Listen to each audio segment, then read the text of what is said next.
Hello everyone, welcome back to my channel. My name is Nkonye and I'm also known as NdiNaija. Ja. Today's immigration video is about replacing a lost or stolen EAD card.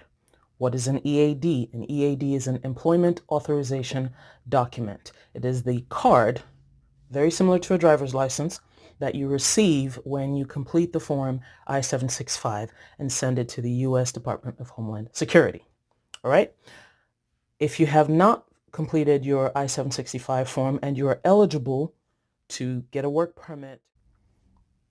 So if you have not completed your I-765 form, I have one in the cards up here. I'm not sure which side it's going to show you. I have a video where I completed the I-765 form for a fictional character that I created for the purpose of my immigration videos.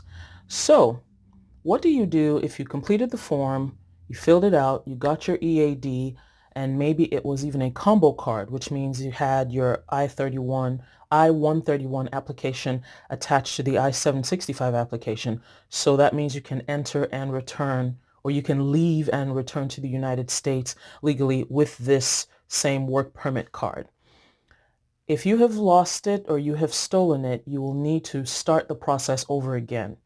Now, in your application, because you're essentially reapplying, right? But there are some additional things you need to do. You will need to include a letter to the USCIS explaining how your document was either lost or stolen. If it was stolen and you reported it to the police, perhaps maybe you were robbed or your car was broken into, God forbid, something happened and it was stolen from you and you reported it to the police, you will need to get your police report stating that these are the items that were stolen and your work permit should be in one of those items. You know, let's assume your bag got stolen, again, God forbid, and you reported it to the police. You most likely gave them a list of the things that got stolen.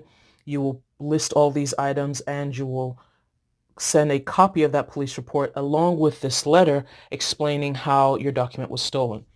If it was lost, you will explain how it got lost. Did you misplace it? Did you leave it somewhere? Did you forget it in your house? Whatever it is. So the first thing you need is a letter to the USCIS explaining how it was lost or stolen. I think I can include a quick sample letter. I'll put the link in the description box so you can, I think I'll figure it out. Hopefully by the time this video publishes, I'll put that on Google Drive. It'll be a very simple draft to say, hello, Mr. USCIS, this is what happened, and these are my attachments.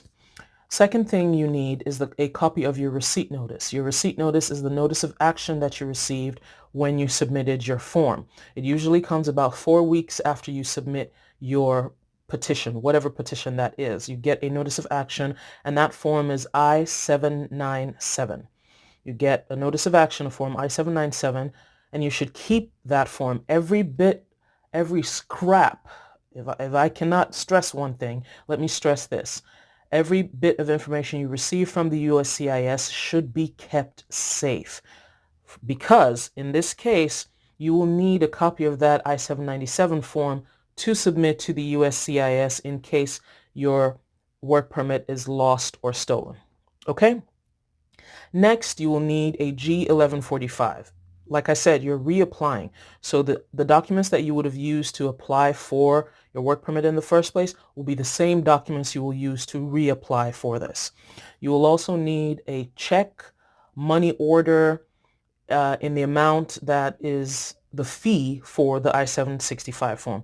Currently, it is $410. I'm not sure how much it'll go up in the next, turnover period. I'm also going to include a list of these items just in case you want to read it, keep it, make sure that you can check it off. I found something online, and I think it was with a student. I think it was from a university's international office. So I'll put a link to that in the description box as well.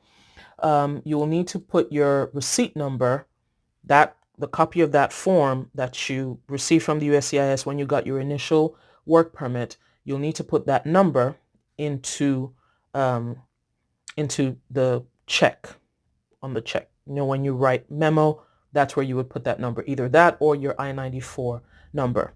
If you do not have your I-94, you'll need to go online, because these days your I-94s are stored online. You no longer receive a paper I-94 card like they used to do. Next, you will also need 2 passport photographs. And you guys, if you've completed anything for the USCIS, you know the drill. White background, 2 by 2 of your head. Make sure your ears are showing. If you have small ears like me, or ears that are sort of flat to your head, it'll be nice to wear some earrings or something, so that, not too ostentatious now, but wear something that can sort of show that, hey, I have ears, except if you have, the nice ears that are very obvious. Okay, so that's the next thing. The next thing that you need is a completed I-765 form. This is the new form.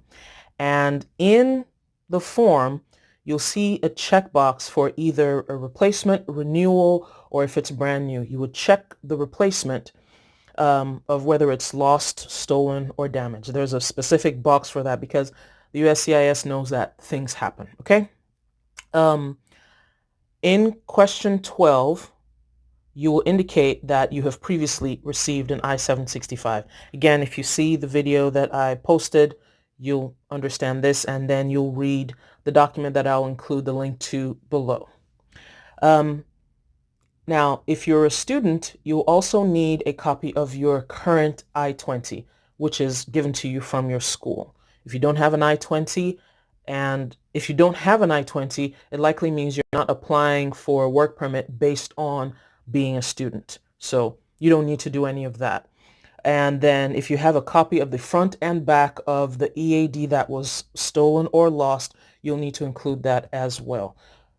This is also telling you some of the things that you need to do when you receive any documentation from the USCIS. Make a copy of the front and back, scan of the front and back, just in case you need to submit it to the USCIS again for whatever reason, you'll have a copy handy. The next thing you'll need to do is scan copies of your passport and your visa. It's basically the same things that you need to apply for the I-765 in the first place. So I hope this video was helpful. If you have any questions, leave them down below in the comment section, and I'll be glad to answer it. You can also send me an email, NdiNaija@gmail.com, and I would be glad to help you if the request is not time-consuming, because if it is time-consuming, I may not be able to answer it. Well, all right. Thank you so much for watching. If you haven't already, please subscribe to the channel, like this video, and tell me what other immigration-related videos you would like to see. Thanks so much for watching. Bye. And you are eligible to get a work permit through either being a student on curricular practical